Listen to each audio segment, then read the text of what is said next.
Salut, c'est la chaîne Device. Aujourd'hui, je vais te partager les dernières nouvelles sur le matériel informatique et bien plus encore. Installe-toi confortablement et c'est parti. Nvidia prépare une nouvelle génération de cartes graphiques avec les GeForce RTX 5090 et RTX 5080, promettant des performances impressionnantes.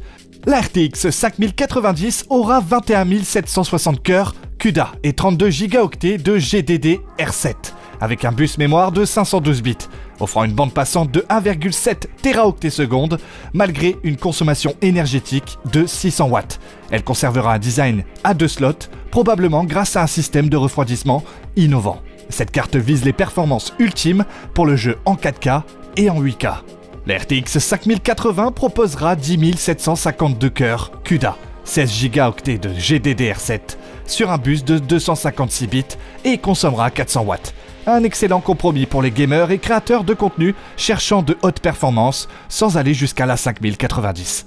Nvidia introduit enfin l'interface PCIe 5.0, augmentant la bande passante pour améliorer les performances. La RTX 50 supportera aussi DisplayPort 2.1a, permettant des résolutions et fréquences d'affichage plus élevées, surpassant les cartes concurrentes. La sortie des RTX 5090 et 5080 est attendue au CES 2025. Nvidia travaille également sur plusieurs autres modèles, dont des variantes pour l'overclocking ou les stations de travail. Avec ces cartes, Nvidia prépare une nouvelle ère de puissance graphique pour les gamers et créateurs exigeants. Tu es passionné par le monde du matériel informatique et des technologies, alors tu es au bon endroit avec Device. N'oublie pas de me mettre un like, de t'abonner à la chaîne et de laisser un commentaire sous la vidéo. AMD a confirmé que sa prochaine génération de cartes graphiques, les Radeon RX 8000, se concentrera sur le marché grand public plutôt que sur les GPU haut de gamme.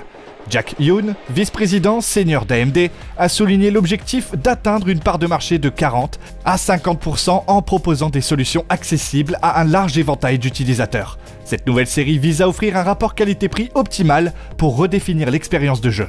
Yoon a indiqué que l'approche précédente de viser le sommet n'a pas permis à AMD de gagner des parts significatives et que l'accent sera désormais mis sur les besoins des gamers tout en restant financièrement accessible.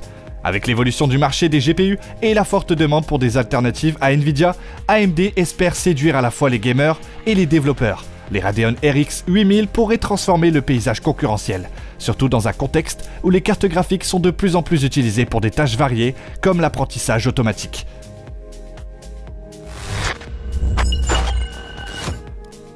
One Netbook a annoncé le lancement de sa nouvelle iGPU, la One X GPU 2.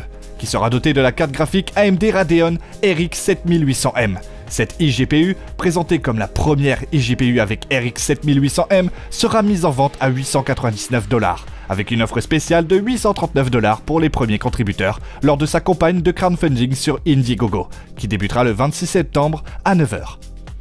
Le One X GPU 2, qui mesure 229,5 x 175 x 43 mm et pèse 1610 grammes, présente un design similaire à son prédécesseur, mais avec une augmentation significative de la taille et des performances, équipé d'un GPU de 180 watts. Il offre des caractéristiques techniques impressionnantes avec 60 unités de calcul et 12 Go de VRAM, sur un bus de 192 bits, permettant une amélioration notable des performances en 3D par rapport à la version précédente. La nouvelle iGPU est également conçue pour supporter des connexions USB 4 et Oculink, tout en offrant plusieurs ports, dont 2 ports USB 3.2 Gen 2 Type A, HDMI et DP, ainsi qu'une prise Ethernet. One Netbook annonce également des performances comparables aux GPU RTX 4070 et RTX 4080, promettant une augmentation de 200 à 500% des taux de trame pour des consoles portables modernes. Le dernier processeur d'AMD, le Ryzen 5 7600X 3D, a été testé récemment par PC Games Hardware. Bien qu'il offre une excellente efficacité énergétique, son prix de $299 et $329 pourrait ne pas séduire les consommateurs. AMD a lancé ce modèle exclusif sur le marché allemand avec une disponibilité limitée, ce qui rappelle d'autres produits similaires comme le Ryzen 5 5600X 3D.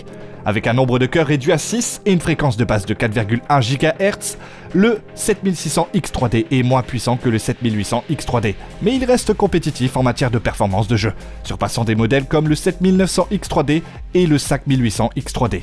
Toutefois, il se situe légèrement derrière les processeurs Intel 13600K et 14600K, qui sont moins chers. En revanche, il ne supporte pas l'overclocking traditionnel.